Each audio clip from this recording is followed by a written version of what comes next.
আসসালামু আলাইকুম। কেমন আছেন সবাই? আল্লাহর অশেষ রহমতে আমিও ভালো আছি।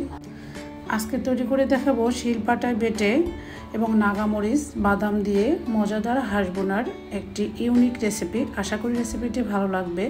তো এর জন্য এখানে 3টি পেঁয়াজ বাটা, 3 টেবিল চামচ আদা রসুন বাটা, 1 টেবিল চামচ হলুদ এবং 1.5 টেবিল চামচ মরিচ সব কিছু কিন্তু আমি শিলপাটা অফ ক্যামেরায় বেটে নিয়েছি।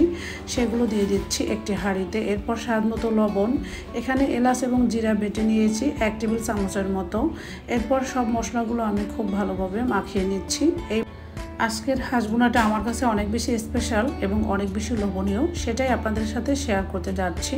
এরপর মশলার মধ্যে 2 টেবিল চামচ সরিষার তেল দিয়ে মশলাটা আবারও অফ ক্যামেরায় মাখিয়ে এখানে আগে থেকে কেটে ধুয়ে পরিষ্কার করে রাখা একটি হাড় চর্বি সহই দিয়েছি এবং এগুলো খুব ভালোভাবে মাখিয়ে 1 ঘন্টার জন্য রেস্টে রেখে দিব। তো রান্নার জন্য এখানে একটি হাঁড়িতে আমি 3 টেবিল চামচ সয়াবিন তেল দিয়েছি। এর মধ্যে দিয়েছি একটি গোটা রসুন এবং 2টি শুকনো মরিচ, দিয়েছি এলাচ লবঙ্গ দারচিনি পরিমাণ মতো, 2টি তেজপাতা মাঝখান দিয়ে কেটে দিয়েছি। দিয়ে এখানে 1 মুঠো পেঁয়াজ কুচি মানে 4টা পেঁয়াজ কুচি দিয়ে একদম ভাজা ভাজা করে ভেজে নিয়েছি, দেখতে পাচ্ছেন। এরপর মেন ইনগ্রিডিয়েন্টস হচ্ছে আজকের হাঁস বোনার জন্য নাগামরিচ। এখানে একটি নাগামরিচ পাকা ছিল, সেটা মাঝখান দিয়ে কেটে পেঁয়াজের সঙ্গে 1 মিনিট ভেজে নিয়েছি। এরপরে ওই যে আগে থেকে মাখানো যে হাঁসটা ছিল সেটা দিয়ে দিচ্ছি। দিয়ে এখন আমি অনবরত নেড়ে চেড়ে 10 মিনিটের মতো কষিয়ে নিব। তো আজকের হাঁস বোনাটা স্পেশাল বলছি এই জন্যে মাটির চুলায় শিলপাটায় সমস্ত প্রকার মশলা বেটে নিয়েছি। সেই মশলা দিয়েই হালকা ধোয়া ধোয়া আছে একটি মজার হাঁস বোনা করছি। এই জন্য স্পেশাল বলছে আজকের হাঁস বোনাটা এভাবে করে যাকে খাওয়াবেন সেই প্রশংসার বন্যা বয়ে দিবে। এতটাই টেস্টি ছিল, এতটাই মজার ছিল, কি বলবো। আপনারা একবার হলো বাসায় ট্রাই না করলে বুঝতে পারবেন না, সত্যি অনেক বেশি মজার। তো এরপরে এখানে আমি বাদাম বাটা দিয়েছি, সেটাও 2 টেবিল চামচ।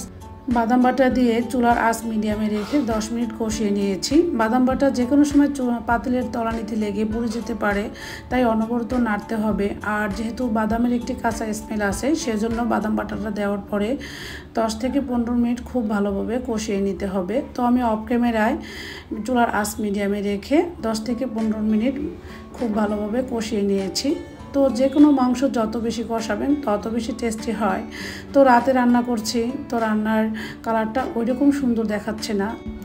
এরপরে এখানে আমি 3টে আমড়া দিয়ে দিচ্ছি। আমার যে কোনো গোছের সাথে টক দিলে সেটা খেতে ভালো লাগে। আমড়াটা অপশনাল, আপনারা না চাইলে স্কিপ করে যেতে পারেন।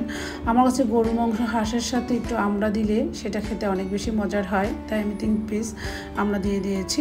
এরপরে আমি 10 মিনিট ধরে মাংসটাকে আরও বেশি কষিয়ে নিয়েছি, দেখতেই পাচ্ছেন তেলটা ছেড়ে দিয়েছে, মশলাটাও মানে একদম মাখো মাখো হয়ে গিয়েছে।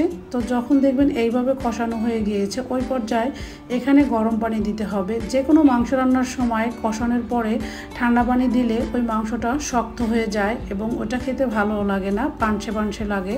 তো অবশ্যই মানে মাংসটা খুব ভালোভাবে কষানোর পরে সবসময় গরম পানি দেওয়ার চেষ্টা করবেন। এরপরে আমি এখানে 1.5 কাপ গরম পানি দিয়েছি, দিয়ে আমি অফ ক্যামেরায় আরও 10 থেকে 15 মিনিট রান্না করেছি। রান্নার শেষ পর্যায়ে এখন আমি 1 চা চামচ ভাজা জিরার গুঁড়া এবং দিয়েছি 2টা নাগামরিচ। এই নাগামরিচ দুটাই আজকের হাঁস বোনাটা অনেক বেশি স্পেশাল করেছে।